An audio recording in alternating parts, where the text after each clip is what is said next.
High court ने आज सरकार को नोटिस इशू किया है कि आप स्टेट इलेक्शन कमीशन और सरकार को नोटिस इशू करके ये पूछा है कि आपने समय के अंदर कितने समय के अंदर आप चुनाव करवा रहे हैं। तो सरकार का ये मानना था कि हम 21 जनवरी से पहले पहले चुनाव की जो शेड्यूल है वो जारी करेंगे और अभी ये मामला 22 दिसंबर के लिए रखा गया है।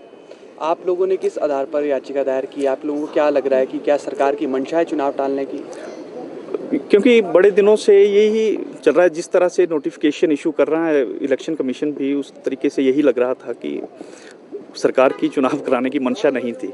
तो इसलिए कुछ याचिकाकर्ता हमारे पास आए थे कि ये केस फाइल होना चाहिए और उसको फाइल करने के बाद आज नोटिस किए हैं, देखते हैं अब क्या जवाब इसमें नोटिस हुए हैं और क्या कुछ कहा है? इसमें 243 कॉन्स्टिट्यूशन ऑफ इंडिया में 243 में मैंडेट है कि 5 साल के अंदर आपको चुनाव करवाने हैं।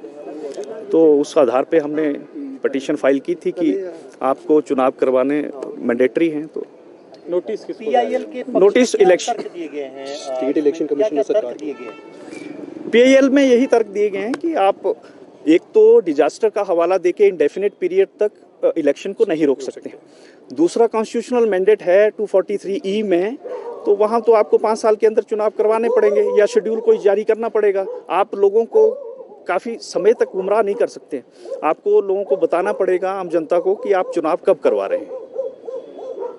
एक बार बताइए सर, नोटिस किस किस को किया अदालत? Notice state government and state election commission को नोटिस की।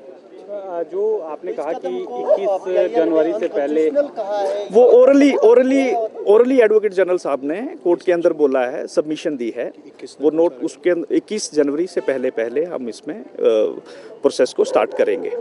पर फर्दर जो मैटर है वो 22 दिसंबर के लिए रखा गया है।